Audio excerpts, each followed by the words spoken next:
चलिए दोस्तों, स्टार्ट करते हैं हम लोग आज का हमारा टॉपिक।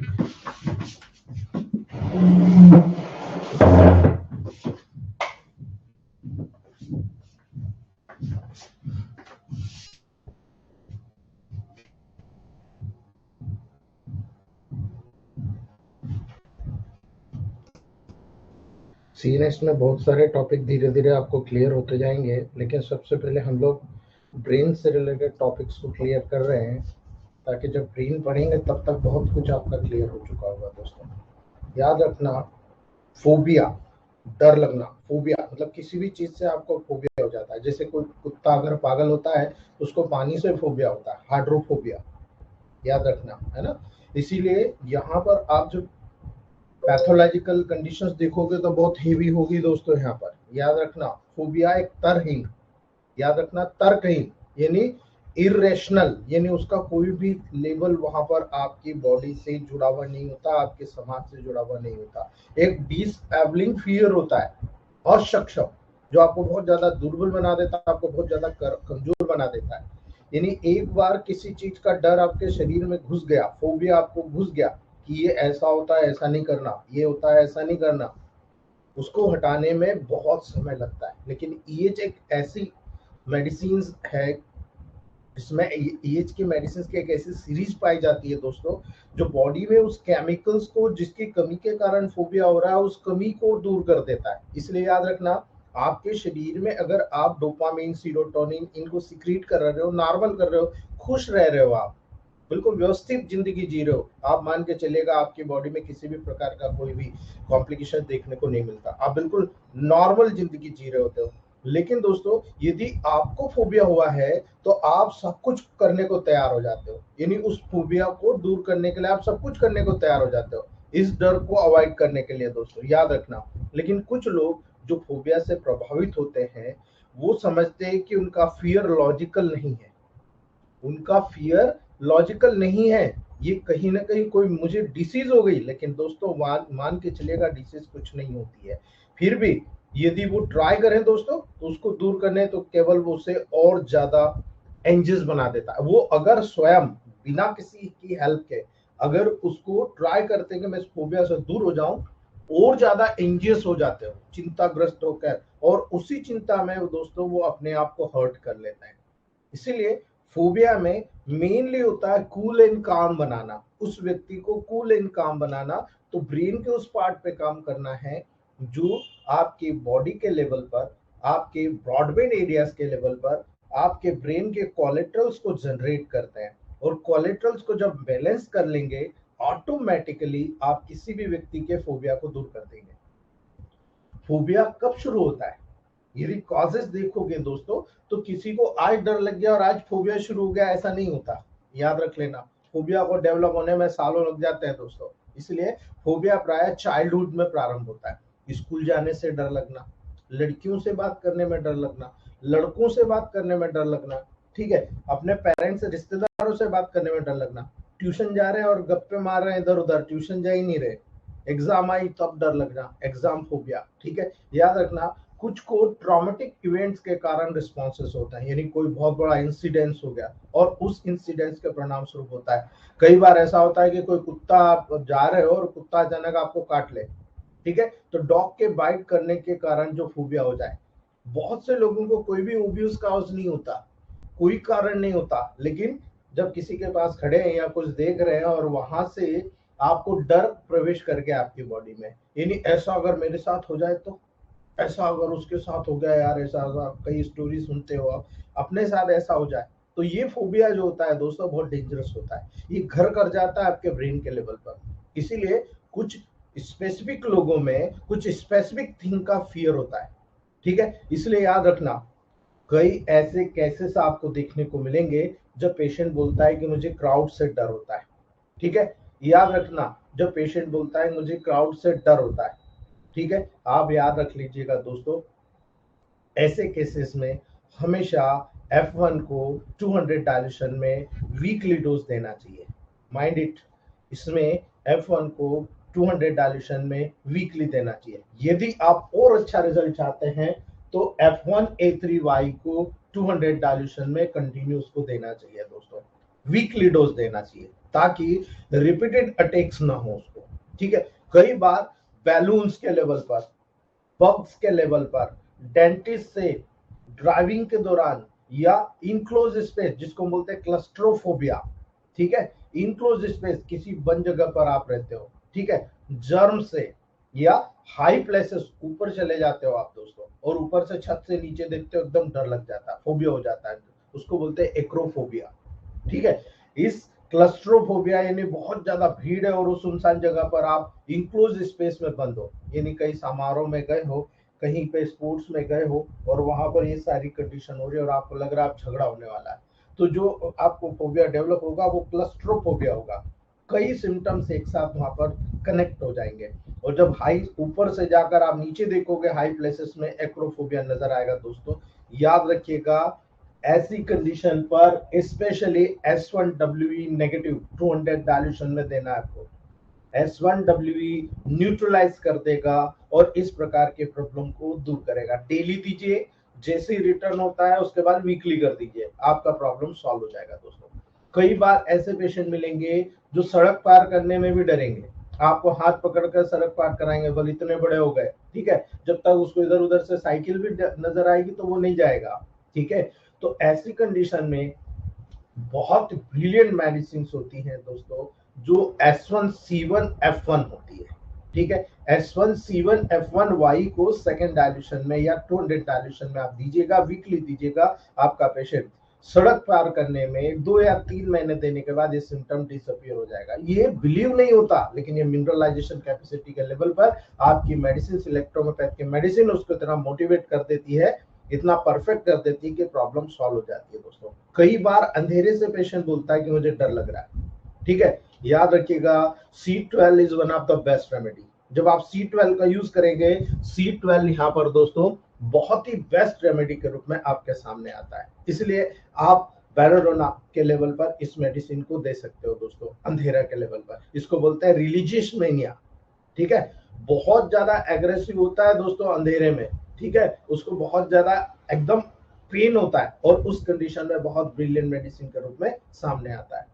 जब आप हाई प्लेसेस में जाते हो, ऊपर जाते हो, एक्रोफोबिया होता है दोस्तों, तो याद रख लेना इसमें A3 का बहुत बड़ा रोल होता है। F1A3Y याद है, उसमें क्या है, पल्सेटिला। ठीक है, याद रख लेना, हाई प्लेसेस यानी एक्रोफोबिया में जाने पर पल्सेटिला का बहुत बड़ा साइन होता है, इसलिए F1A3Y को 200 डायल्यूशन में देने पर बहुत ब्रिलियंट रिजल्ट मिल सकता है। S1W तो है ही ऑलरेडी, लेकिन F1A3Y को भी देने से बहुत ब्रिलियंट रिजल्ट देखा गया है दोस्तों। स्कूल जाने में अगर किसी को प्रॉब्लम हो रही है दोस्तों, तो याद रखिएगा, स्कूल जाने में अगर प्रॉब्लम हो रही है तो आपका पहला प्रोटोकॉल पर्याप्त है दोस्तों। किसी को वाटरोफोबिया, हाइड्रोफोबिया हो गया दोस्तों, कई बार अजनबी से डर लगता है। ठीक है, कई बार स्नेक, सांप से डर लगता है। ठीक है, कई बार गिरने से डर लगता है। यदि ये कंडीशन नजर आती है तो आपको याद रखना है सेंट्रल नर्वस सिस्टम की जो 2 मेडिसिन है S1 F1 1000, 3 डोज देकर आप यहाँ पर जो मेन प्रोटोकॉल है F1 S1 C6 A3 RE second dilution या और नेगेटिव में जाकर आप इस प्रोटोकॉल को दे सकते हो। ये C6 का मेनली ऐड करने का मेन रीजन होता है ग्लूकोकॉर्टिकॉइड और मिनरलोकॉर्टिकॉइड। ये जो 2 रीजन होते हैं यहाँ पर बहुत ब्रिलियंटली इन्वॉल्व होते हैं, जो हर प्रकार की कंडीशंस को बैलेंस कर देते हैं। जो लाइफ सेविंग हार्मोन होते हैं, जो लाइफ प्रोटेक्टिंग हार्मोन होता है, वो किडनी से निकलते हैं। ठीक है, सुप्रारीनल ग्लैंड, ग्लूकोकॉर्टिकॉइड, मिनरलोकॉर्टिकॉइड, ये उसको बैलेंस करता है और जब उसको बैलेंस कर देगा तो आपकी सारी प्रॉब्लम को क्लियर कर देता है दोस्तों।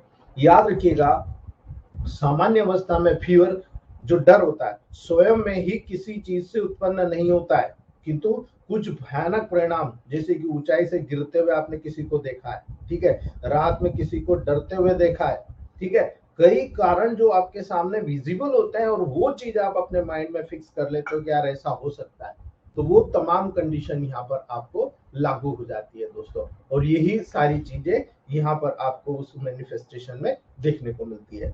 जब आप एग्रोफोबिया हुआ, यदि आपको एग्रोफोबिया हुआ तो पेशेंट को बहुत सारे फियर होते हैं। ठीक है, लेकिन 3 मेन थीम आपको लगातार वहां पर नजर आएंगे। एक, लिविंग होम यानी आप सपने में देख रहे हो कि आप घर छोड़ के जा रहे हो, बीइंग अलोन यानी कि आप अकेले रह रहे हो। ऐसी सिचुएशन जहां पर आपको वहां पर दोस्तों कोई भी हेल्प नहीं मिल सकती है, ठीक है, आप वहां पर लिव कर रहे हो, यानी आप समुद्र में हो और अचानक नाव डूब गई, आप समुद्र में तैर रहे हो, ठीक है। ऐसी जगह जहां पर आपको कोई मदद नहीं कर सकते, सारे सपने आपको ऐसे ही आएंगे, वो कहलाता है फोबिया। और इस कंडीशन में F1A3Y का रोल आपको समझ में आ गया होगा कि फियर की कंडीशन पे इन प्रोटोकॉल्स का रिजल्ट कितना ऑथेंटिक है।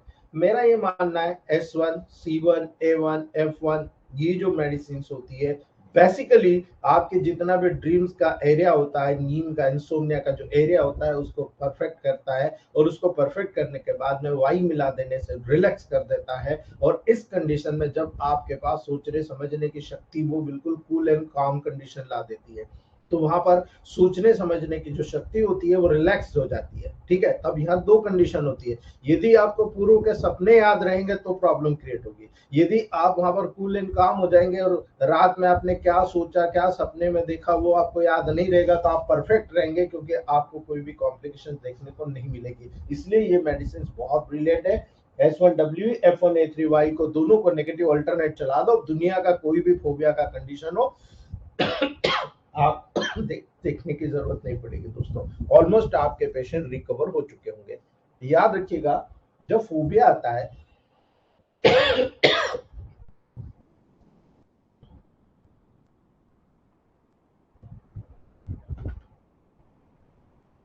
फोबिया के जो सिम्टम होते हैं दोस्तों, मोस्ट कॉमन डिसेबलिंग सिम्टम जो होता है वो होता है पैनिक अटैक आना, ठीक है। यानी पैनिक अटैक इतना तेज होता है, इतने तेज फीचर्स आपके ब्रेन में आते हैं कि आप वहां पर दोस्तों कई बार ऐसा लगता है कि कुछ चीज दौड़ रही है आपके माइंड में, कुछ चीज दौड़ रही है, एग्रावेट कर रही है दोस्तों। यानी आप जब वहां पर पाउंडिंग या रेसिंग हार्ट को देखते हो, यानी आपको ऐसा लगता है कि मेरा हार्ट जो है अचानक बहुत तेजी से धड़कने लग गया, बहुत तेजी से दौड़ रहा है, अचानक हुआ, तो आपको लगता है यार ये क्या हुआ, ठीक है। लेकिन उसी के अकॉर्डिंग आपको लग रहा है शॉर्टनेस ऑफ ब्रीथ, यानी आपको सांस लेने में डिफिकल्ट हो रही है। ये क्या हुआ भाई, इधर तो हार्ट बहुत तेज धड़क रहा है लेकिन मेरी सांस लेने में तकलीफ हो रही है, ठीक है।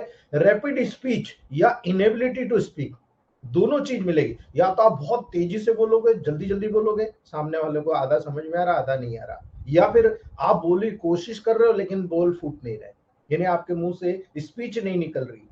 कई बार ड्राई माउथ का लेवल होता है, ठीक है, माउथ ड्राई होता है। कई बार आप देखो अपसेट स्टमक होता है, यानी आपका स्टमक अपसेट हो जाता है। कई बार आप देखो नौसिया की कंडीशन होती है। कई बार देखो एलिवेटेड ब्लड प्रेशर होता है, ब्लड प्रेशर बड़ा होता है, ठीक है। कई बार आप देखो वहां पर शेकिंग कर रहे होते हो, ट्रैम्बलिंग कर रहे होते हैं, आपके हाथ कांप रहे हैं, आपका पूरा शरीर शेक कर रहा होता है, यानी कोई ना कोई मस्कुलर प्रॉब्लम होती है, ठीक है। चेस्ट पेन या टाइटनेस के सिम्टम आपको नजर आते हैं, ठीक है। एक चोकिंग सेंसेशन नजर आता है, जैसे कोई दम घोट रहा है, पेशेंट बोलता है कि साहब मुझे रात में कोई मेरा गला घोट रहा है।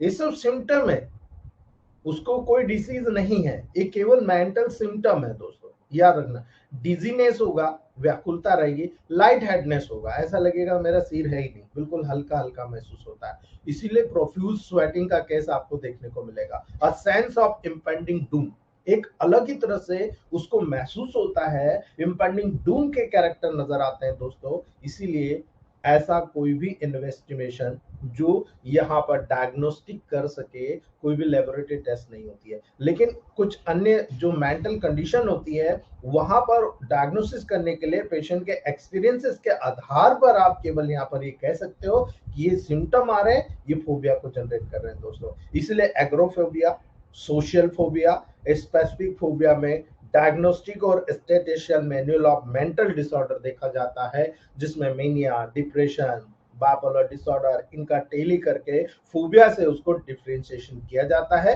लेकिन ज्यादातर phobia without any investigation according to this protocol completely cure हो जाता है। जैसे ही आपके पास पेशेंट आए, अगर आपको जादू दिखाना है, S1F1Y को 1000 में 3 डोज, एक डोज आप जैसे ही उस पेशेंट की कंडीशन को देख लेते हो, आप जिस समय मेडिसिन बनाने जाते हो सबसे पहले उसको 1 कप कुनकुना पानी करिए S1F1Y का, वहां पर आप उसको 1 ग्राम ग्लोबुल्स बना दीजिए, ठीक है। उनको 1 ग्राम ग्लोबल्स बनाकर अच्छे से ही मिक्स करके 10 ग्लोबल्स वहीं पर डालकर उसको खिला दीजिए। जाते समय फिर खिला दीजिए और कहिएगा बाकी की जो सीसी बची है घर जाकर वो ले लेना, और कल से हमारी मेडिसिन शुरू करना। जब वो पेशेंट 3 डोज लेगा ना, रात भर बहुत ही ब्रिलियंटली सोएगा, और जब बहुत अच्छी तरीके से सोएगा, दूसरे दिन जब उठेगा 50% उसके सिम्टम डिसअपियर हो चुके होंगे। ये बेसिक रिजल्ट मैंने अपने टेबल प्रैक्टिस में देखा है दोस्तों। इसलिए इस चीज का वहां पर वैल्यूएशन करना, इस चीज को आप वहां पर टच करना, आपको रिजल्ट 2% देखने को मिल जाएगा दोस्तों। लेकिन जो प्रोटोकॉल आपको मैंने बताया अलग अलग लेवल पर बताया, तो F1A3Y नेगेटिव और S1W नेगेटिव, ये कंप्लीटली जितने भी टाइप के मैंने फोबिया बताया कंप्लीटली रिकवर करता है, ऑलमोस्ट रिकवर हो जाता है दोस्तों। C12 नेगेटिव मैंने कहा ना, बेलोडोना के बेस पर बता रहा हूं मैं। C12 नेगेटिव को 200 डाइल्यूशन में दे दो, देखो कैसे भी कैरेक्टर होते हैं जो आते और जाते हैं, दोनों कैरेक्टर को सबसाइड कर देता है। F2W C5 या S5 WY D4 में एक्सटर्नल अप्लाई कराइए फोरहेड पर, आप देख सकते हो। F1W बहुत बड़ा रोल है यहाँ पर, और अगर F1W के साथ में यदि आपने डीप में देना है तो F2W का रोल देखो आप, ठीक है। F2W का रोल देखो कितना डीप में जाकर काम कर रहा है। इसलिए यहाँ पर सबसे एडवांस फोरहेड पर जो होता है F1W का रोल होता है, ठीक है। लेकिन अगर F2 को एक्सटर्नल अप्लाई कराएं, F1W को इंटरनल कराएं, तो रिजल्ट और भी बेहतर आपको मिलते हैं दोस्तों। ये अगर आप F1 S1 C6 A3 RE की बात करते हैं, तो ये ग्लैंडुलर लेवल पर काम करता है। आपके ब्रेन से आपके बॉडी के लेवल पर जितने भी लेवल होता है, जो सिक्रेशन के बिहाफ पर होता है, वो नर्वस स्टिमुलेशन के बिहाफ पर होता है। नर्व के माध्यम से जो सिक्रेशन होता है लोकल हार्मोन्स का, उन लोकल हार्मोन्स के लेवल को ये अफेक्ट करता है। इसलिए F1 S1 C6 A3 RE second dilution में बहुत ब्रिलियंट प्रोटोकॉल के रूप में वहां पर काम करेगा। S1 F1Y नेगेटिव में 1000 3 डोज जैसे मैंने बताया आप दे दीजिएगा, बहुत ही सॉलिड रिजल्ट टेबल प्रैक्टिस में मिलेगा आपको। जब आप एस्ट्रल C1W को या सिंथेसिस सेकंड W को आप स्मेल कराते हो दोस्तों, डॉक्टर यस सर ने इसको प्रूव किया है, डॉक्टर गौरव सर ने प्रूव किया है, ठीक है, डॉक्टर मल्लिका मैम ने शायद प्रूव किया है इसको, ठीक है। तो ये वो कैरेक्टर हैं जो फोबिया को रिकवर करने में आपका बहुत बड़ा सपोर्ट करेंगे दोस्तों। तो आप इस प्रकार से प्रैक्टिस कीजिए। ये पूरा बेसिक फिनोमिना मैंने आपको बता दिया है कि कैसे डेवलप हो रहा है, क्या हो रहा है, कैसे मेडिकेशन का प्रोटोकॉल तय करना है, बहुत ईजी मैंने आपको दे दिया है। बस आपको तलवार निकालना और चलाना है, इसके अलावा कुछ नहीं करना है, ठीक है। माइंड फिक्स रखिए और प्रैक्टिकल करते जाइए, ठीक है। याद रखिएगा ब्रेन के लेवल पर मैं जो प्रोटोकॉल्स बता रहा हूँ, ये सारे प्रोटोकॉल्स मैंने आपको ऑलरेडी यहाँ पर प्रूव करके दे दिए, ठीक है। ये ब्रेन के सुपरफिशियल मेडिसिन है, मैं एक एक मेडिसिन आपको बताने जाऊंगा, ठीक है। जैसे जैसे चैप्टर आएगा आप प्रूव करके बताते जाऊंगा। लेकिन ये ब्रेन का डायग्राम है, आगे से ये आगे से पीछे की तरफ, ठीक है। ब्रेन के डायग्राम में जो फ्रंट है F1W और F2W का रोल है दोस्तों, ठीक है। जब आप ऊपर ऑक्सीपिटल रीजन में जाएंगे, F1 C1 S1 A1Y का रोल है, याद रख लेना दोस्तों, ठीक है। कोई कहता है मुझे सिर में गर्मी लग रही है, यहाँ पर मुझे बहुत भारीपन लग रहा है, मुझे यहाँ पर बहुत पेन लग रहा है, यहाँ पर मुझे ब्रेन ट्यूमर हो गया, डरने का नहीं, ठीक है। पूरे ब्रेन के लेवल पर ऑर्गेनोबूस्टर C1 और C2 का रोल है। C1 हर प्रकार के ट्यूमर के लेवल पर, C2 हर प्रकार के म्यूकस मेम्ब्रेन, सीरस मेम्ब्रेन, आपके जो ट्यूमर्स होते हैं उसके लेवल पर C2 का बहुत बड़ा रोल है। आप ये मत समझिए कि C5 अकेली कैंसर के रेमेडी है, शुरुआत तो C1 से हुई है, ठीक है। शुरुआत तो C1 से हुई है, इसलिए C1 के लेवल पर इससे बेस्ट कोई भी मेडिसिन आपको देखने को नहीं मिलेगी। बहुत ऑथेंटिक प्रोटोकॉल्स हैं जो यहाँ पर ऑर्गेनोबूस्टर C1 और C2 के लेवल पर काम करते हैं दोस्तों, याद रख लीजिएगा। S1 1000 F1 1000 ब्रेन का कोई सा ऐसा पार्ट नहीं है जिसकी कोरिलेशन नहीं कराता। जो कोलेट्रल्स है उन कोलेट्रल्स को प्रूवन नहीं करता। S5 और Win1 1000 ऐसा कोई भी पार्ट ब्रेन का नहीं बचा जहां पर कोई हेरिडिटरी कैरेक्टर हो, सेल टिश्यू ऑर्गन सिस्टम से जुड़ी कोई भी प्रॉब्लम हो, जो हेरिडिटरी या ऑटोनॉमिक नर्वस सिस्टम से जुड़ी होती है वहां पर काम करती है। ये S1 और F1 डेली जो बॉडी का कंट्रोल सिस्टम होता है उस बॉडी के कंट्रोल सिस्टम पे काम करता है, और ये स्पेशल चीजों पे ऑटोनॉमिक नर्वस सिस्टम पे काम करता है। माइंड इट, ये डेली फिजिकल जो कंडीशंस होती है आपके वर्क करने की उस पे काम करता है, और ये ऑटोनॉमिक नर्वस सिस्टम पे काम करता है। यानी सेल की अगर आप पूरी फिलॉसफी देखोगे तो सेल के अंदर जो न्यूक्लियस है उस पे Win1 S5 काम कर रहा है, और साइटोप्लाज्म में उसमें S1F1 काम कर रहा है। आप ऐसा समझ सकते हो। इसीलिए स्पेशली वर1 होती है, स्पेशली वर1 होती है। ऐसी कोई भी मेडिसिन जो वर1 से के माध्यम से अगर जाती है तो ब्रेन में 100% जाती है। यानी आप कोई भी प्रोटोकॉल ब्रेन के लिए बनाते हो, वर1 के 2 ड्रॉप डाल दो, ब्रेन में चला जाएगा वो। लेकिन S3C3 बहुत स्पेसिफिक प्रोटोकॉल होता है जो सेंसरी नर्वस सिस्टम से जुड़ा होता है। यानी जब शॉर्ट सर्किट होता है कोई भी डिसीज में, वहां पर S3C3 का बहुत बड़ा रोल आपको नजर आएगा। ठीक है, अब नेचुरल टॉनिक की बात करते हैं। तो नेचुरल टॉनिक जो होता है S10F1A3, ये ब्रेन स्टेम पे काम करता है, यानी हाइंड ब्रेन पे बहुत अच्छे से काम करता है। इसलिए हाइंड ब्रेन से रिलेटेड प्रॉब्लम, इसलिए मैं ज्यादातर आपको कहता हूं जनरल टॉनिक या पावर बूस्टर का प्रयोग करिए। क्यों कहता हूं, आपको समझ में आना चाहिए। जनरल टॉनिक और पावर बूस्टर का काम करने से पूरा ब्रेन आपका कवर हो रहा है, लेकिन नेचुरल टॉनिक का प्रयोग करने से ये S1F1 से प्लांट से बना हुआ है, इसलिए ये तो कवर हो ही रहा, साथ में ब्रेन स्टेम भी कवर हो रहा है। ठीक है, इसलिए याद रखना ये प्रोटोकॉल निर्धारित करते समय अपना माइंड सेट होना चाहिए। अभी 14 प्रोटोकॉल 14 प्रोटोकॉल बाकी है जो ब्रेन के लेवल पर जनरेट होता है। ब्रेन पे हमारे 64 मेडिसिन में से 14 मेडिसिन डायरेक्टली काम करती है। ठीक है, कैसे काम करती है एक एक पॉइंट आने दीजिए, एक एक पॉइंट में प्रूफ करके आपको बताते चला जाऊंगा। जैसे जैसे प्रूफ होता चला जाएगा आपको समझ में आता चला जाएगा। अभी मैं बताऊंगा तो बहुत सी चीजें ऊपर से चली जाएगी दोस्तों, अगर ऊपर से जाएगी तो नुकसान आपका। ठीक है, तो आज हम बात करते हैं दोस्तों न्यूरॉन्स की।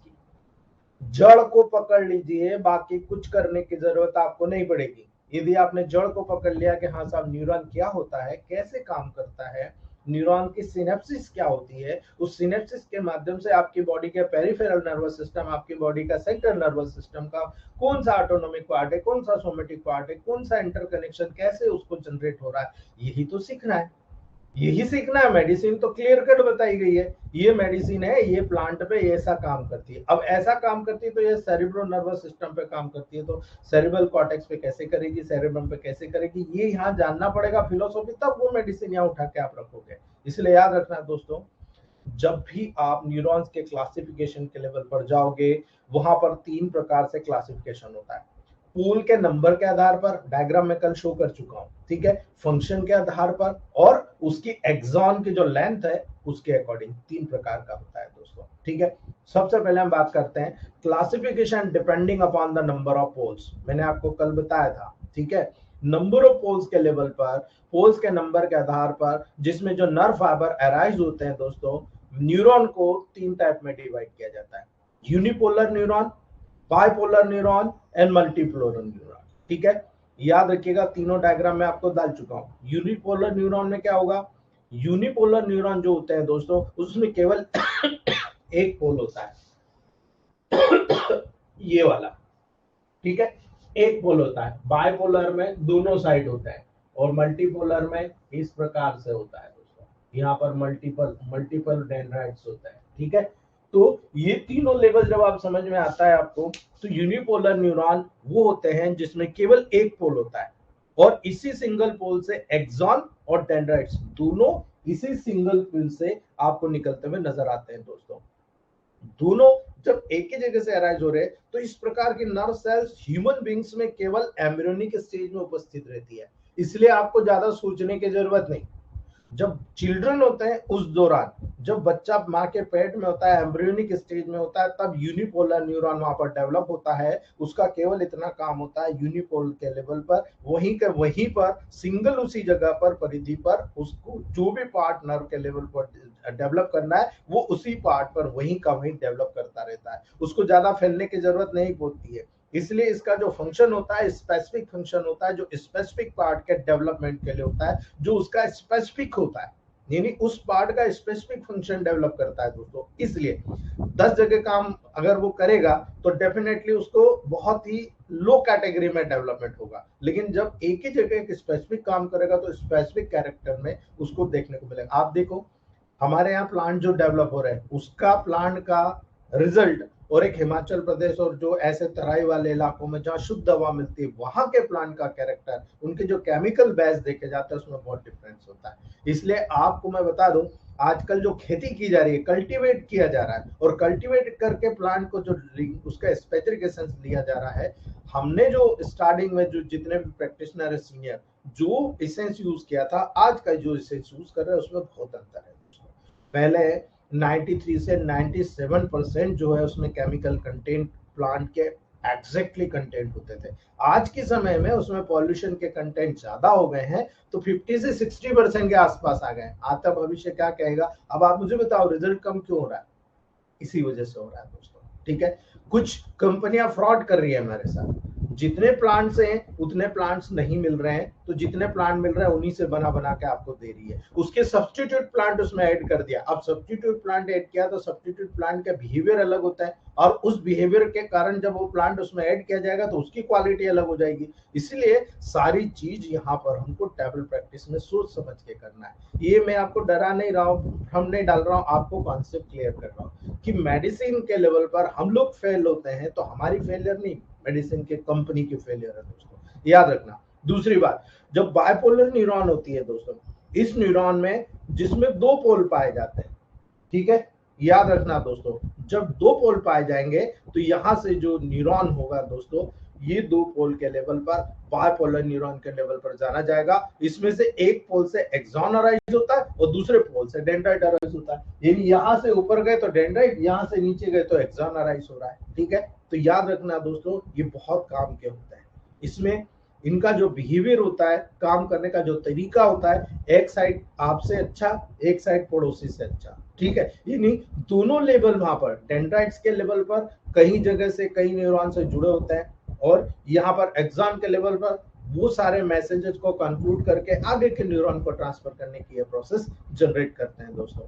जबकि मल्टीपल न्यूरॉन्स में, जिसे न्यूरॉन जिसमें बहुत सारे पोल्स होते हैं दोस्तों, इसमें एक पोल से एक्सॉन, यहाँ पर एक पोल से केवल एक्सॉन अराइज हो रहा है, लेकिन बहुत सारे पोल से डेंड्राइट्स वहां पर दोस्तों राइज हो रहा है। और डेंड्राइट जब इतनी जगह राइज हो रहा, तो आप क्या समझते हो, ठीक है, आप घर में रहते हो, और घर में अगर आपका कोई बूढ़ा व्यक्ति है, कोई बड़ा व्यक्ति है, आपको कोई नया काम करना है या कोई भी चीज करना है, तो आप क्या करते हो, उनसे राय मशवरा लेते हो, सब लोग बैठते हो, बात करते हो, वो आदमी क्या है, मेन है, और बाकी सब क्या ब्रांचिंग है। तो आप याद रखिए, यहाँ पर भी न्यूरॉन का यही कैरेक्टर होता है।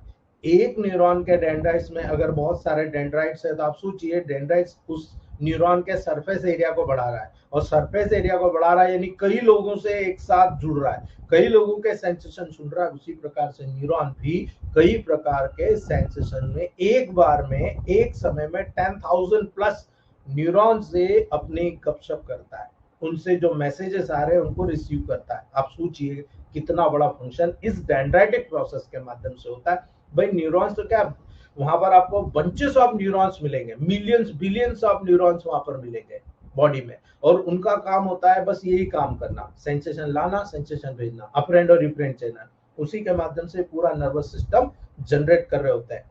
जब इतनी प्रोसेस आपको बॉडी में नजर आ रही है, तो आपको याद रखना है दोस्तों, classification depending upon the function, nerve के फंक्शन के आधार पर, यहां पर आप अफरेंट और इफरेंट चैनल के आधार पर आप देखिए बॉडी का पूरा मैसेजिंग सिस्टम वर्क कर रहा है। यानी आप जब फंक्शन के आधार पर देखोगे तो नर्व सेल को 2 प्रकार में क्लासिफाइड कर रहे हो दोस्तों। पहला होता है मोटर या इफरेंट न्यूरॉन, ठीक है, मोटर या इफरेंट न्यूरॉन, और दूसरा होता है सेंसरी या अफरेंट न्यूरॉन, ठीक है। याद रखना दोस्तों, मोटर या इफरेंट न्यूरॉन, मोटर न्यूरॉन को इफरेंट न्यूरॉन कहा जाता है, और जो सेंसरी न्यूरॉन होता है उसको अफरेंट न्यूरॉन कहला जाता है। यानी यहाँ से बॉडी से जब ब्रेन में जा रहा है तो वो अफरेंट यानी सेंसरी सिस्टम के माध्यम से जा रहा है, और ब्रेन से जो बॉडी में आ रहा है वो मोटर यानी इफरेंट न्यूरॉन्स के माध्यम से आ रहा है। क्लासिकली क्लियर कर लेना अभी से दोस्तों। तो जब आप अफरेंट और इफरेंट चैनल की बात करेंगे, तो मोटर और इफरेंट जो न्यूरॉन्स होते हैं दोस्तों, मोटर या इफरेंट न्यूरॉन्स वो न्यूरॉन्स होते हैं दोस्तों जो कि सेंट्रल नर्वस सिस्टम से मोटर इंपल्सेस को पेरिफेरल इफेक्टर ऑर्गन तक ले जाती है, कैरी करने का काम करती है, जैसे कि मसल्स। याद रख लेना, ये वो वर्ड हैं जिस वर्ड के अकॉर्डिंग आपका प्रोटोकॉल तय हो रहा है कि यहाँ पर S5 का रोल है। याद रखना दोस्तों, कैसे, आप जब इस फंक्शन को देख रहे हो कि ये एफरेंट सिस्टम के माध्यम से, ठीक है, किसके, इफरेंट सिस्टम के माध्यम से नर्व को कैरी कर रहा है, यही मोटर सर्कुलेशन है। तो आपको याद रखना है मसल्स, ग्लैंड्स, ब्लड वेसल्स, इन तीन के लेवल पर अगर आपको काम करना है तो कहां जाना है, पॉजिटिव या नेगेटिव, याद कर लीजिएगा, क्योंकि ब्रेन से लाना है। याद कर लेना, ब्रेन से सेंसेशन सेंसरी नर्वस सिस्टम के माध्यम से इफरेंट नर्व के माध्यम, सॉरी मोटर इफरेंट नर्व के माध्यम से आपको मसल्स पर, ग्लैंड्स पर, ब्लड वेसल्स पे लाना है। आपकी मेडिसिन पॉजिटिव होगी या नेगेटिव होगी? ऑफ कोर्स आपकी मेडिसिन नेगेटिव होगी, ताकि ब्रेन के माध्यम से मोटर सिस्टम के लेवल पर आए। याद रख लेना, प्रत्येक मोटर न्यूरॉन्स का एक लॉन्ग एक्सॉन होता है और एक शॉर्ट डेंड्राइट होता है।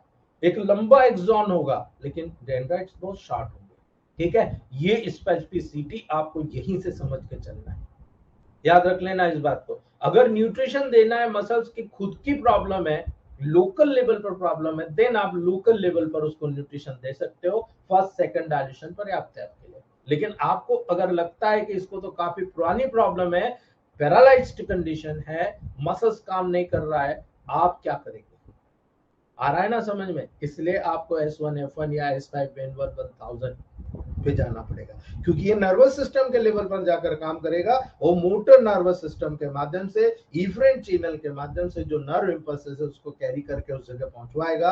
तब जाकर आपका जो वर्ड, बॉडी का वर्ड का जो फंक्शन है, वो उस पार्ट के फंक्शन को आप मोटिवेट कर पाओगे, नॉर्मलाइज कर पाओगे। ये चीज सीखने के लिए आपको नर्वस सिस्टम सीखना है दोस्तों, ठीक है। दूसरी बात, जब सेंसरी की बात आई, ये हमने मोटर से चला लिया, अब आपको ये देखना है कि पैरालिसिस कंडीशन डेवलप हो रहा है या नंबनेस हो रहा है या कोई भी सेंसेशन जा नहीं रहा, डिफनेस हो रहा है।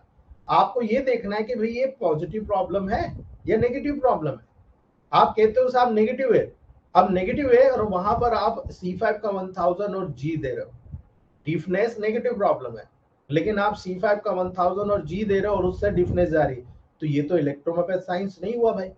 इलेक्ट्रोमोपैथ साइंस होता तो आपको तो ध्यान नेगेटिव है तो आपको पॉजिटिव मेडिसिन देना है, आप देकर देख लो अगर ठीक होता है तो, ठीक है। यहां पर आपको ये देखना है कि ऑर्गन वीक हो रहा है, ऑर्गन के जो कितनी भी सेंसरी फंक्शंस होते हैं, मोटर फंक्शंस होते हैं, वो डिफेक्टिव है। वो डिफेक्टिव होने के कारण हमको जब वर्क कराना पड़ेगा, मोर नर्वाइन जाना पड़ेगा, और मेडिसिन वही है लेकिन मोर नर्वाइन जाना पड़ेगा, और नर्वाइन जाएंगे तब जाकर आपकी मेडिसिन का प्रोटोकॉल, वहां पर नर्व का डिजेनरेशन हो रहा है, नर्व को डिजेनरेशन को दूर करके वहां पर न्यूट्रिशन देकर आप प्रोटोकॉल तय करते हो। आप D4 में एक्सटर्नल अप्लाई करते हो, बी का आरी का, करेक्ट। आप बी आरी का देकर वहां के नर्व को न्यूट्रिशन प्रोवाइड करना शुरू कर देते हो। इंटरनल ईयर ड्रॉप डालते हो, ईयर ड्रॉप आप न्यूट्रल मतलब D4 या D5 में बनाते हो, और इंटरनल ड्रॉप से वहां की लोकल जो आपकी जितनी भी स्टिचन ट्यूब होता है, जितना कॉक्लिया होता है, वेस्टिबुलर अपरेटस होता है, पर्टिकुलर हर जगह पर नर्व का कोऑर्डिनेशन होता है, आप उस जगह पर न्यूट्रिशन प्रोवाइड करते हो ताकि मसल्स और नर्व और बोन के लेवल पर, फ्लूइड के लेवल पर वहां कोई भी डिफॉल्ट हो तो वो पहले से वहां पर हम उस चीज को मोटिवेट कर दे, ताकि जब मेडिसिन नेगेटिव किया जाएगा C5 1000 प्लस G का, तब वो वहां पर आकर नर्व को फटाफट जोड़ करके प्रॉब्लम सॉल्व कर जाए। बिजली विभाग है, बिजली विभाग में ग्रिड है, अब ग्रिड से आपके यहाँ लाइट आ रही, सबके यहाँ आपके यहाँ उड़ गई, क्या हुआ, क्यों उड़ गई? आपने देखा फेस उड़ गया, फेस ठीक किया, ये लोकल है, लेकिन मान लो ग्रिड से उड़ गया तो सब क्या बंद हो जाएगी। तो ये दोनों चीज आपको देखना है कि मेन जड़ में अगर प्रॉब्लम है तो आपको सीधा हाइपोटेंसी जाना पड़ेगा, उस जड़ को वहां से उखाड़ के बाहर निकालना पड़ेगा, यानी लोकल जनरल की बात आपको करना पड़ेगा। और लोकल जनरल पर आप जाएंगे ना तो आपको बड़े बड़े कॉन्सेप्ट हील होते हुए नजर आ जाएंगे दोस्तों, ठीक है। अभी हायोसाइमस नागर के लेवल पर P3 से पार्किंसोनिज्म में बहुत अच्छा रिजल्ट मिला है दोस्तों। P3 का 1000 डायल्यूशन, मैं एक दिन ऐसे बैठा था, हायोसाइमस नागर को होम्योपैथ प्लांट के रूप में स्टडी कर रहा था, मैंने वहां पर देखा था कि ये जो मेडिसिन है पार्किंसोनिज्म पे 1000 डायल्यूशन में बहुत अच्छा काम करती है। मैंने कहा साहब ऐसा है तो हमारे पास तो P3 में मौजूद है। अब यहाँ पर P1 तक तो मैं पहुंच गया हूँ कि P1 देने से ब्रेन में बहुत अच्छा ऑक्सीजन लेवल बढ़ता है, लेकिन मैंने सोचा यदि मैं P3 यूज करूंगा तो देखूं तो क्या होता है।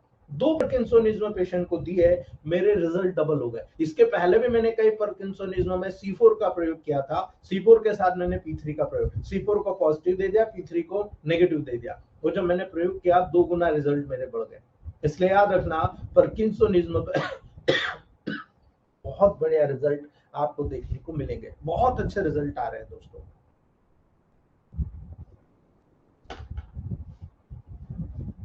दूसरी बात करते हैं एफरेंट चैनल, एफरेंट न्यूरॉन या सेंसरी न्यूरॉन। सेंसरी जो एफरेंट न्यूरॉन वो न्यूरॉन होते हैं दोस्तों, जितनी भी सेंसरी इंपल्सेस आपके पेरिफेरी से, आपकी बॉडी के परिधि से सेंट्रल नर्वस सिस्टम तक ले जाती है, यानी सेंट्रली ली जाती है, जनरली ली जाती है दोस्तों। प्रत्येक सेंसरी न्यूरॉन का एक शॉर्ट एक्सॉन होता है और लॉन्ग डेंड्राइट्स होता है। याद रख लेना, ये दोनों उल्टा है, उसमें डेंड्राइट शॉर्ट होता है, एक्सॉन लंबा होता है। याद रख लेना, ये डिफरेंसेस आपको बता रहा हूं। और जब आप प्रत्येक न्यूरॉन की बात करोगे दोस्तों, तो यहां पर सेंसरी या एफरेंट न्यूरॉन में जो एक्सॉन होगा वो शॉर्ट होगा, लेकिन डेंड्राइट्स बहुत लंबे होते हैं दोस्तों। यही कारण है, इन्हीं दोनों डिफरेंसेस के कारण आपका प्रोटोकॉल भी चेंज हो जाता है। ठीक है, S3C3 और S5C5 का प्रोटोकॉल इसीलिए काम करता है। S3C3 सेंसेशन के लेवल पर काम करती है, तो सेंसेशन लोकल एरिया से गया है या जनरल एरिया से गया है। अब ये आपको डिसाइड करना है, जब भी किसी को नंबनेस होता है, टिंगलिंग होता है, हेमीप्लेजिया होता है, पैराप्लेजिया होता है, क्वाड्रिप्लेजिया होता है, आपको ये निश्चित तौर पर समझ में आ जाएगा कि सेंसरी या एफरेंट न्यूरॉन्स में एक्सॉन शॉर्ट होता है लेकिन डेंड्राइट्स बड़े होते हैं। तो प्रॉब्लम कहाँ हो रही है आपको समझ में आना चाहिए। इसलिए पैरालिसिस के लेवल पर इन दोनों जगह के कोऑर्डिनेशन के अकॉर्डिंग आप किसी भी व्यक्ति के पैरालिसिस को बहुत इजीली करेक्ट कर सकते हो। ये आपका प्रोटोकॉल तय होता है दोस्तों। याद रख लेना, classification depending upon the length of axon, axon की लेंथ के अकॉर्डिंग अगर आप क्लासिफिकेशन कर रहे हो, जो थर्ड टाइप होता है दोस्तों, तो न्यूरॉन्स को 2 भागों में आप डिवाइड करते हो। याद रख लेना, ये बहुत इंपॉर्टेंट। गोल्गी अपरेटस पढ़ा है ना अपने सेल में, आपको पता है गोल्गी अपरेटस क्या काम करता है? याद रख लेना, गोल्गी अपरेटस का फंक्शन अगर आपको पता है तो नर्व का ये फंक्शन आपको पूरा याद रहेगा। Golgi type 1 neuron, Golgi type 2 neuron. याद रख लेना, गोल्गी का अगर आपको फंक्शन मालूम है, आपको हर प्रकार के फंक्शंस को पता लग जाएगा। दोस्तों याद रखना, गोल्गी टाइप 1 न्यूरॉन बहुत लॉन्ग एक्सिस के लेवल पर होता है, यानी इस न्यूरॉन की जो सेल बॉडी होती है उसका सेंट्रल नर्वस सिस्टम के डिफरेंट पार्ट्स में वहां पर आपको देखने को मिलेगा, यानी इसका एक्सॉन रिमोट पेरिफेरल ऑर्गन्स तक पहुंचता है, रिमोट पेरिफेरल ऑर्गन्स तक पहुंचता है। इसीलिए गोल्गी 1 गोल्गी 2 के फंक्शन, मतलब आपको अगर पता रहेंगे तो आप बहुत अच्छे तरीके से फंक्शन करोगे। आपको ये पता होना चाहिए कि गोल्गी टाइप 1 का न्यूरॉन बहुत ज्यादा लॉन्ग एक्सॉन्स का होता है, यानी इस न्यूरॉन की जो सेल बॉडी होती है वो सेंट्रल न्यूरॉन सिस्टम यानी ब्रेन, सेंट्रल न्यूरॉन सिस्टम के डिफरेंट पार्ट्स में अलग अलग जगह पर वहां पर मौजूद रहती है। और इसका एक्सॉन जो होता है दोस्तों, रिमोट पेरिफेरल ऑर्गन तक पहुंचता है, यानी आपकी बॉडी में जिस ऑर्गन, मान लो कि लीवर से गया हुआ है, तो ये रिमोट पेरिफेरल ऑर्गन है, यहां से आपके ब्रेन तक जा रहा है। याद रख लेना दोस्तों, इसलिए ठीक है। जबकि दूसरा जो प्रकार होता है गोल्गी टाइप 2, इस प्रकार के न्यूरॉन्स शॉर्ट एक्सॉन्स के होते हैं। अब आपको पता है, मैंने बताया था, ये न्यूरॉन सेरिब्रल कॉर्टेक्स और स्पाइनल कॉर्ड में उपस्थित रहते हैं, केवल और केवल सेरिब्रल कॉर्टेक्स और स्पाइनल कॉर्ड में उपस्थित रहता है। माइंड इट, याद रख लेना आप मेरी बात को।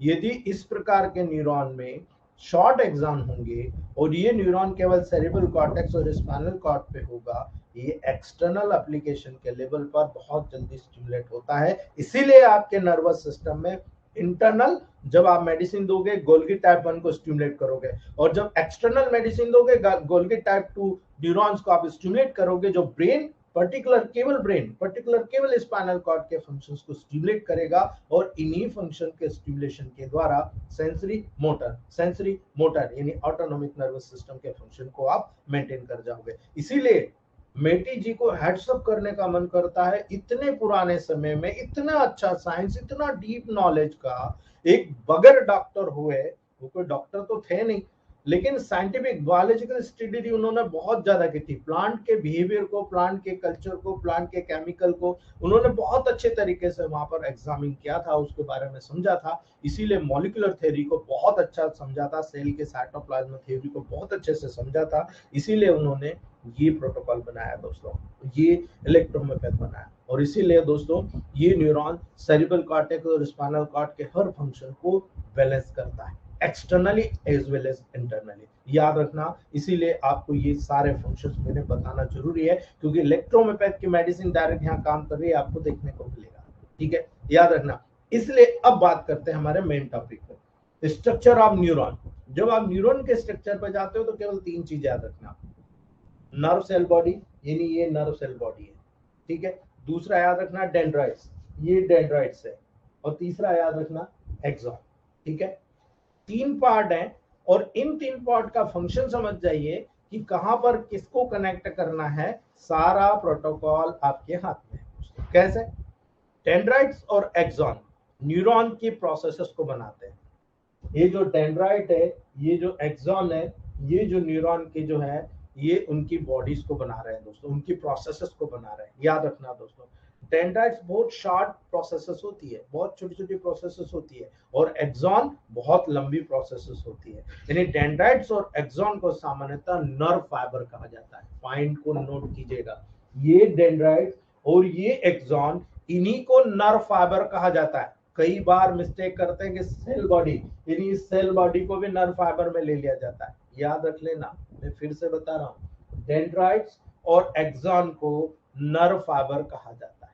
करेक्ट, याद रख लेना। यदि सेल बॉडी डैमेज हो गई तो पूरा न्यूरॉन खत्म हो गया, लेकिन अगर डेंड्राइट्स और एक्सॉन अगर डैमेज हो रहा है तो रीजनरेट कर जाता है।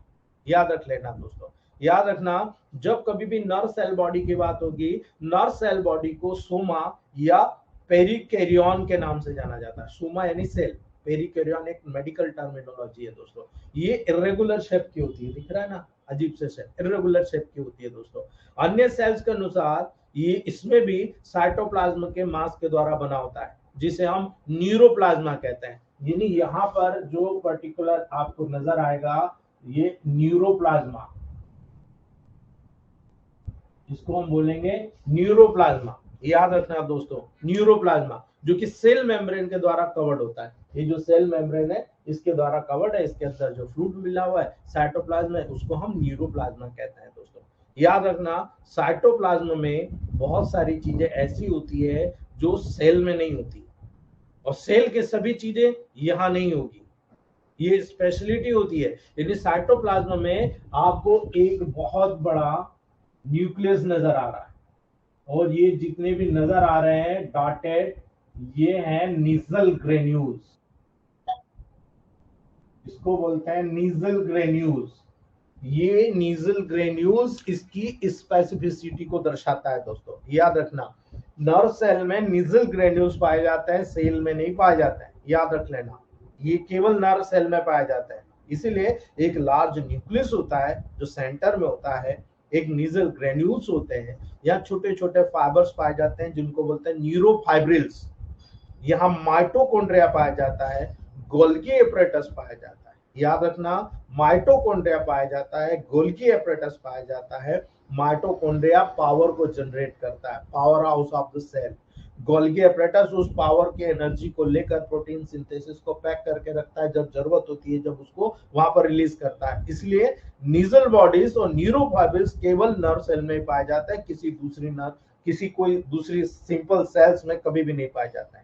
ये आपको पता होना चाहिए दोस्तों। इसलिए न्यूक्लियस जो होता है, इसमें न्यूरॉन्स का एक न्यूक्लियस होता है जो कि नर्व सेल बॉडी में बिल्कुल सेंट्रली प्लेस्ड होता है, बिल्कुल सेंटर में प्लेस्ड होता है, और इसका मेन काम होता है नर्व के माध्यम से, जितने भी डेंड्राइट्स के माध्यम से जितने भी नर्व का कनेक्शन है उस नर्व सेल से, नर्व फाइबर से, वहां पर जितने भी मैसेजेस आ रहे हैं उन तमाम मैसेजेस को दोस्तों वहां पर उनके ऑब्जर्वेशन को समझना, समझ के पूरी यूटिलाइजेशन करके उसको सिनेप्सिस के माध्यम से दूसरे नर्व सेल पर, नर्व फाइबर पर ट्रांसमिट करना, ये फंक्शन इसका मेन होता है। इसलिए न्यूक्लियस में एक या दो प्रोमिनेंट न्यूक्लियोलाई होते हैं, एक या दो न्यूक्लियोलाई यहाँ पर हमेशा पाए जाते हैं। न्यूक्लियस में सेंट्रोसोम नहीं पाया जाता, माइंड इट। न्यूक्लियस में या न्यूक्लियस में, इस पर्टिकुलर न्यूक्लियस में, जैसे सिंपल सेल में आपको वहां पर देखने को मिलता है कि वहां पर न्यूक्लियस पाया जा रहा है दोस्तों, लेकिन यहाँ पर न्यूक्लियस नहीं पाया जाता, याद रखना। और न्यूक्लियस में सेंट्रोसोम नहीं पाया जाता है, इसीलिए इस प्रकार के सेल के समान, जो दूसरे प्रकार के सेल्स होती है, दूसरे प्रकार के सेल्स के समान नर्व सेल मल्टीप्लाई नहीं कर पाती है। एक बार बन गई सो बन गई, वहीं से जनरेट होती है, रीजनरेट होती है, लेकिन याद रखिएगा एक बार डिस्ट्रक्ट हो गई तो उसके बाद दूसरी नर्व सेल वहां पर नहीं बनती है। इसलिए बहुत इंपॉर्टेंटली समझ लेना, दो चीज हो सकती है, एक तो रिपेयर हो सकता है या वहां पर आप उसको प्रोटेक्ट कर सकते हो, लेकिन रीजनरेशन कराना बहुत मुश्किल है क्योंकि सेंट्रोसोम नहीं है। याद रख लेना, सेंट्रोसोम होता तो आप यहाँ पर रीजनरेट करा सकते हो, आप रिपेयर कर सकते हो। अब रिपेयर कर रहे हो तो कई बार ऐसा होता है कि एक अगर नर्व का लेवल मौजूद है, अगर वहां पर उसका न्यूक्लियस मौजूद है, तब आप उसको तुरंत रिपेयर करा सकते हो, तुरंत उसको रीजनरेट करा सकते हो, लेकिन न्यूक्लियस नहीं है तो आप कुछ भी नहीं कर सकते दोस्तों, याद रख लेना। इसीलिए यहाँ पर इंपॉर्टेंस मैं आपको बता रहा हूँ। जब निसल बॉडीज की बात करोगे तो स्पेसिफिकली निसल बॉडीज का इंपॉर्टेंट क्या होता है दोस्तों, याद रख लेना। दो चीज में आपको हमेशा डिफरेंसेस नजर आएंगे। एक नर्व के लेवल पर शीत होती है जिसको माइलिन शीत कहती है, ठीक है। माइलिन शीत अगर किसी नर्व पर है तो उसको कहेंगे माइलिनेटेड नर्व फाइबर। माइलिन शीत किसी नर्व पर नहीं है उसको बोलेंगे नॉन माइलिनेटेड नर्व फाइबर। तो नीजल बॉडीज जो होती है दोस्तों, नीजल बॉडीज या नीजल ग्रेन्यूल्स एक स्मॉल बेसोफिलिक ग्रेन्यूल्स होते हैं जो कि न्यूरॉन्स के साइटोप्लाज्म में छितरे बितरे रहता है, बिखरे रहता है दोस्तों, ठीक है। इनका नाम नीजल ग्रेन्यूल्स क्यों रखा गया, क्योंकि जिस साइंटिस्ट ने इसको डायग्नोस किया था उसका नाम नीजल था, इसलिए उसको नीजल बॉडीज के नाम से रखा गया दोस्तों।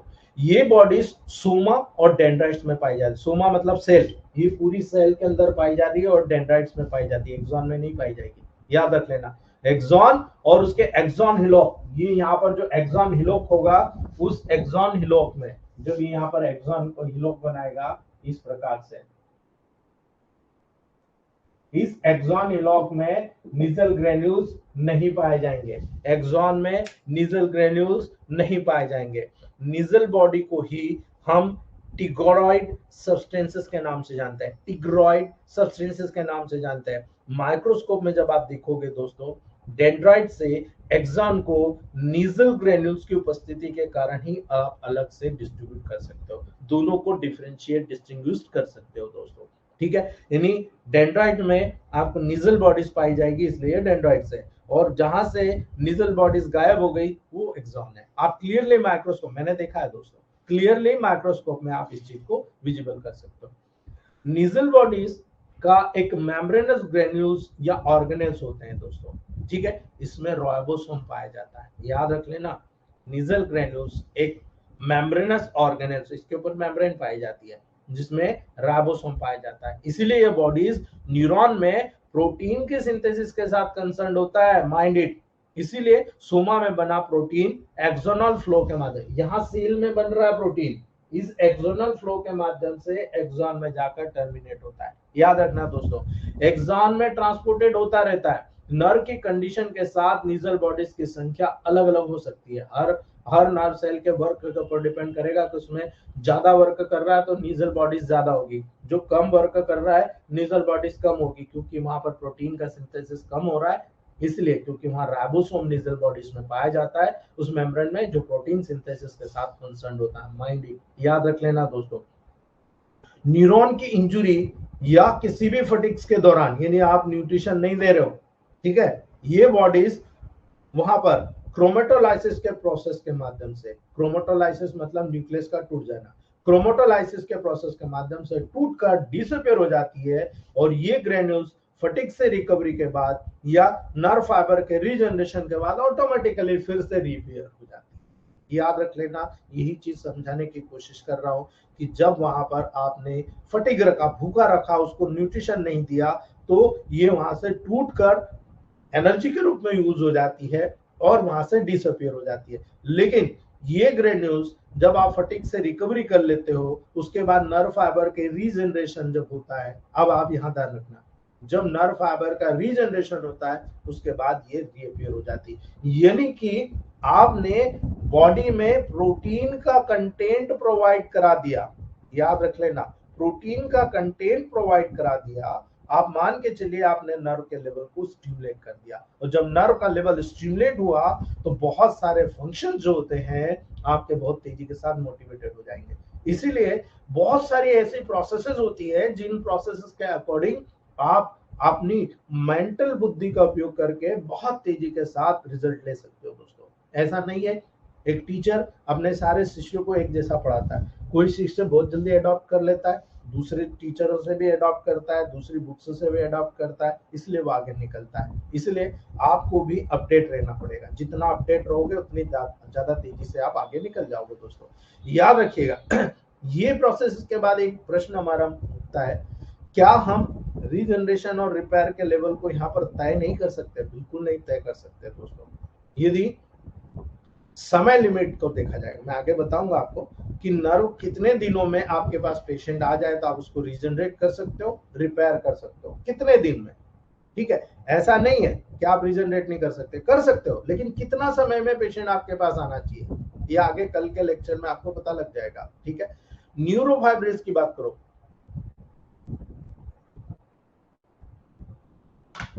न्यूरोफाइब्रिल्स जो होते हैं दोस्तों एक धागे जैसे, थ्रेड जैसे स्ट्रक्चर होते हैं जो सोमा और नर्व फाइबर से नेटवर्क के रूप में उपस्थित रहता है, ठीक है। सोमा में और जो आपके नर्व फाइबर्स होते हैं, जो नर्व प्रोसेसेस होती है डेंड्राइट्स और एक्सॉन, इनमें एक नेटवर्क के रूप में उपस्थित रहता है दोस्तों, ये कनेक्ट करने का काम करता है। यानी न्यूरॉन में जो आपका न्यूरोफाइब्रिल्स होते हैं उसका पाया जाना भी एक कैरेस्टेटिक फीचर ही होता है, बहुत बड़ा कैरेस्टेटिक फीचर होता है। जो न्यूट्रोफिल्स में माइक्रो फिलामेंट्स होते हैं, माइक्रोट्यूबुल्स होते हैं, वो सब इसी में पाए जाते हैं, और इनका काम होता है छोटे छोटे काम जो दिखाई नहीं देते, उस छोटे छोटे सारे काम करना, जो नर्व को न्यूट्रिशन देकर सारे न्यूट्रिशन के बिहाफ पर आपकी बॉडी में बड़ा बड़ा फ्रेमवर्क तैयार हो जाता है। आपको पता ही नहीं लगता कि आपके बॉडी में क्या सेंसेशन हो रहा है। वो सारे मोटिवेशन के काम, जो डेवलपमेंट के काम, मतलब क्या होता है, एक मंदिर बन रहा है तो एक ठेकेदार को याद किया जाता है, जो बनवा रहा है उसको याद किया जाता है, और पुजारी को याद किया जाता है, और जिसका मंदिर है उसको याद किया जाता है।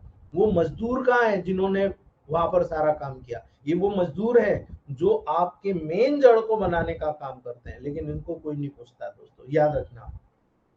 माइटोकॉन्ड्रिया की बात कर लो। माइटोकॉन्ड्रिया सोमा और एक्सॉन में उपस्थित रहते हैं, यानी सेल में और पर्टिकुलर एक्सॉन में उपस्थित रहते हैं दोस्तों। क्या काम होता है माइटोकॉन्ड्रिया का दोस्तों? अन्य सेल के समान ही यहाँ पर भी माइटोकॉन्ड्रिया को power house of the cell कहा जाता है, जहां पर एटीपी प्रोड्यूस होती है, और यही एटीपी एनर्जी के रूप में यूज किया जाता है, और एनर्जी के रूप में यूज करने के बाद आपकी बॉडी में जो आप वीकनेस महसूस करते हो, एटीपी कम बनेगी तभी तो वीकनेस महसूस करते हो ना। तो यहाँ पर भी माइटोकॉन्ड्रिया में अगर नर्व के लेवल, आप कहते हो ना, हम क्यों बोलते हैं our body partly control by nervous system and partly by hormonal system, आ रहा समझ में? आप यदि आपको खाने के लेवल पर चीजें कम मिलेगी तो हार्मोनल सिस्टम तो आपका अफेक्ट होगा ही होगा। धीरे से अगर न्यूट्रिशन नर्व के लेवल पर भी कम मिलेगा तो नर्व में भी माइटोकॉन्ड्रिया पावर को जनरेट करता है। इसलिए यदि आपने कुछ ऐसे तत्व जो आपको फटिग क्रिएट करते हैं, आपके नर्व को वीक क्रिएट करते हैं, आप देखो आपको वीकनेस क्यों आती? महीने भर खूब खाया, एक बार दस्त लगी, 20-25 बार दस्त लगे, आप देखो आपके चलने फिरने की शक्ति चली जाएगी। क्यों जाएगी? क्योंकि वो शक्ति नर्व के माध्यम से जो लॉस हुआ है उसको कंपनसेट करने में खर्च हो गई।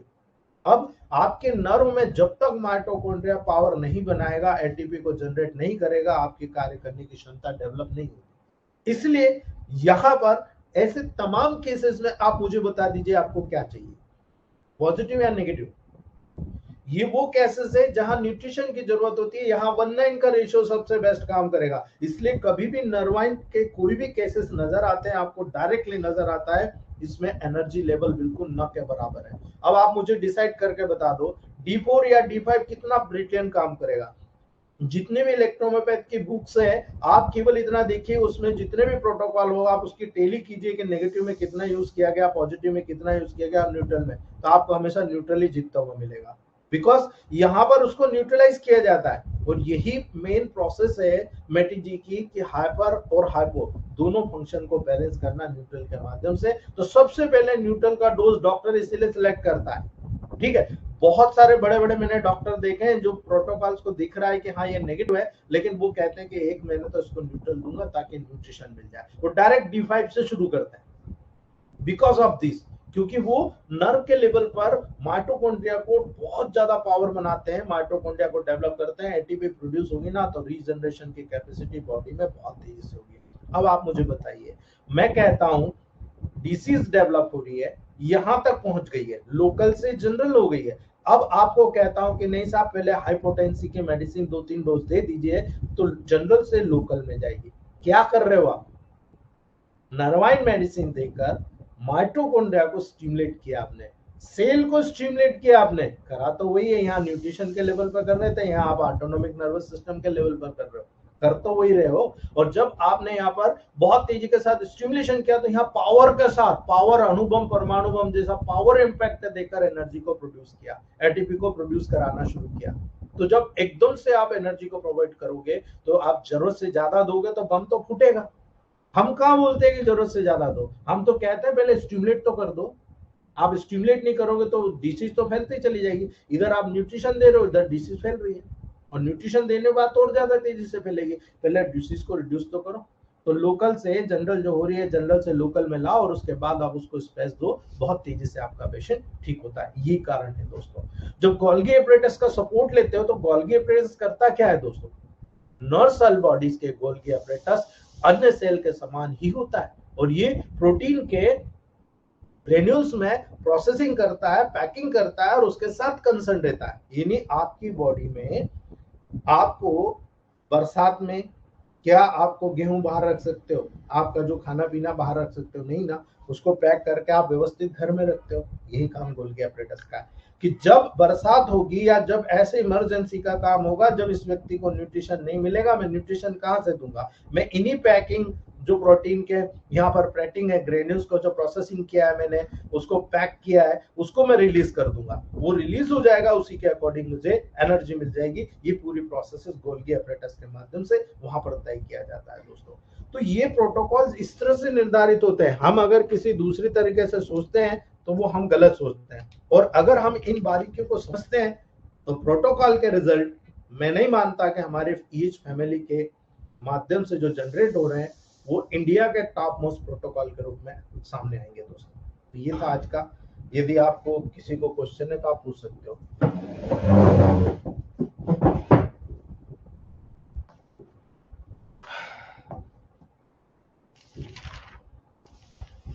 यदि किसी को कोई क्वेश्चन है तो आप पूछ सकते हो दोस्तों।